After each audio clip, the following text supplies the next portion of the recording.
Assalamualaikum warahmatullahi wabarakatuh. Terima kasih rakan saya dari Kelang.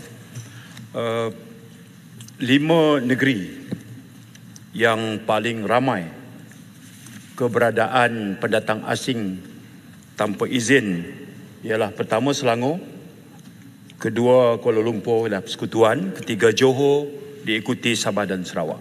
Ini top 5. Jumlah serbuan ni saya ambil rekod dari 1 Januari 2022 sehingga 27 Februari 2024. 20,880 operasi penguatkuasaan. Dan Jabatan Imigresen tangkap 58,508 orang pendatang asing tanpa izin dan 871 majikan. Bukan saja kita tangkap parti, majikan pun kita tangkap. Okey, kerana melindungi, menggajikan dan segala macam. Jadi mengikut kesalahan bawah Akta Immigration. Jadi di Kelang, di kawasan yang berhormat, ada 8 hotspot. Hotspot ni maknanya kawasan yang kita klasifikasikan sebagai paling ramai pendatang asing berdasarkan kepada satu, aduan orang ramai. Yang kedua, intelligence Jabatan Immigration. Di mana? Pasar Borong Kelang, Pasar Besar Kelang, GM Kelang, kawasan perindustrian Bandar Sultan Sulaiman, kawasan industri ini Pulau Indah, Bandar Bukit Tinggi. Ini kawasan-kawasannya. Dah kalau kita tahu apa kita buat, pemantauan dan naziran yang kita buat secara rutin. Sebab itu untuk rekod, untuk makluman yang berhormat, kita telah lakukan 36 serbuan di Kelang bagi tahun ini saja. Hari ini kita 29 Februari. Maknanya dalam tempoh 60 hari, kita telah melakukan 36 serbuan di Kelang dan kita telah tangkap 2,054 parti dan 8 majikan. Bermaksud operasi di Kelang ni yang berhormat selang-sehari. Selang-sehari. Begitulah komitmen yang kita tunjukkan secara berterusan khusus untuk menangani perkara ini. Terima kasih. Ya, Kelang. Terima kasih Yang Berhormat Menteri. Saya sangat teruja dan juga begitu komitmen yang sangat tinggi daripada pihak kementerian yang mengambil begitu banyak serbuan dengan begitu detail. Terima kasih Yang Berhormat Menteri. Tapi namun begitu, kita sering dengar pihak PDRM, pihak Immigration dan juga pihak berkuasa tempatan sama-sama ada kolaborasi mereka membuat tangkapan atau serbuan. Setiap kali kita nampak pagi ada tangkapan, petang dah kembali normal kawasan tersebut. Saya sangat tertarik tadi, sebenarnya saya sudah ada tapak-tapak tapi memang Menteri telah menyebutkan semua tapak tersebut dengan begitu baik sekali. Seperti Pasar Meru, pagi ada tangkapan, petang sudah kembali normal. Bagaimana ini berlaku? Adakah Menteri setuju bahawa ada ketirisan dalam kegagalan penguatkuasaan terhadap agensi-agensi penguatkuasaan tersebut? Kalau majikan kena tangkap, saya percaya kalau ada ketirisan, pihak penguatkuasa pun patut ada tindakan dalam yang penguatkuasa tersebut sendiri. Terima kasih. Baik, Menteri. Terima kasih. Tan Sri Dipertua. Sekarang ini untuk rekod, pekerja asing yang sah berada dalam negara kita yang memegang pas lawatan kerja sementara ni, yang sah jumlahnya 2.1 juta. Baik, Jadi bila kita buat serbuan, kita tangkap, proses pertama apa kita lakukan? Kita buat pemeriksaan. Dia akan jatuh kepada, pertama, tiada dokumen. Yang kedua, dia overstay. Atau yang ketiga, dia salah guna pas. Dia ada pas lawatan kerja untuk kerja ladang, tapi dia kerja kilang umpamanya.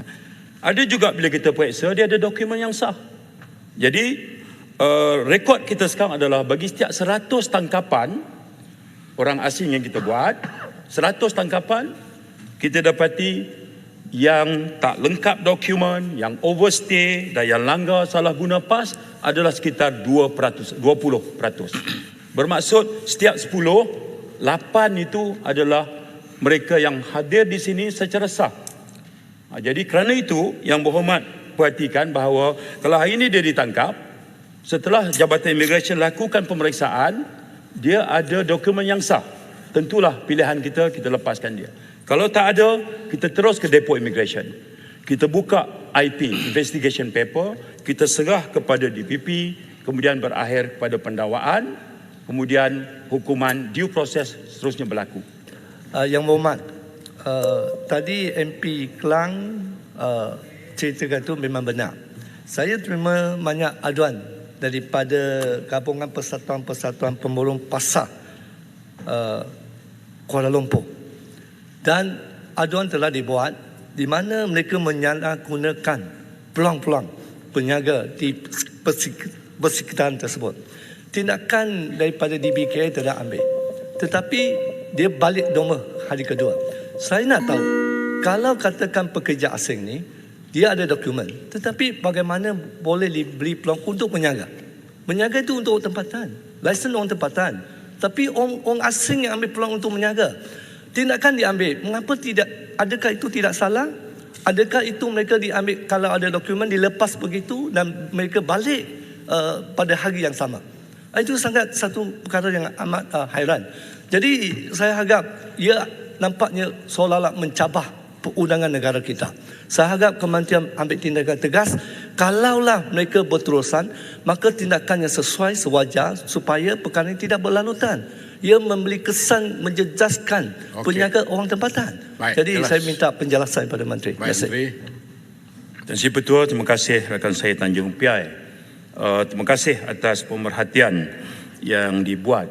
Saya nak reaksi saya begini ya. Pertama, keberadaan warga asing di negara kita ini, terutama yang dikategorikan sebagai parti, langkah untuk menanganinya harus menjadi tanggungjawab semua pihak.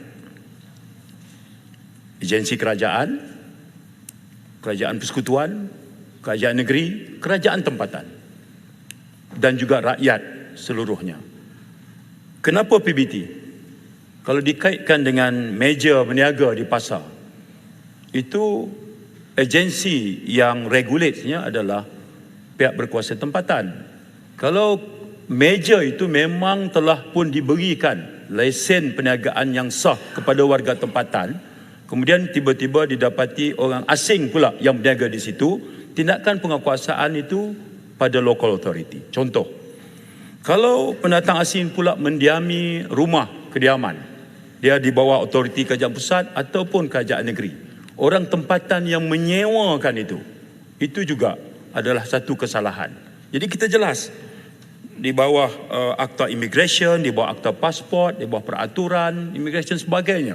Jadi saya sebut begini, Tan Sri Ketua, tanggungjawab itu ketika saya menjawab dalam parlimen sebagai di peringkat Kementerian Dalam Negeri, saya juga nak sebut bahawa hal ini harus ditangani secara bersama kerana kita ada 3 tingkat kerajaan, kita ada pelbagai agensi, dan yang saya nak tegaskan adalah jumlah serbuan dan jumlah angka tangkapan yang kita buat itu adalah merupakan manifestasi kepada konsistensi kita untuk menangani perkara ini. Terima kasih. Baik, terima kasih.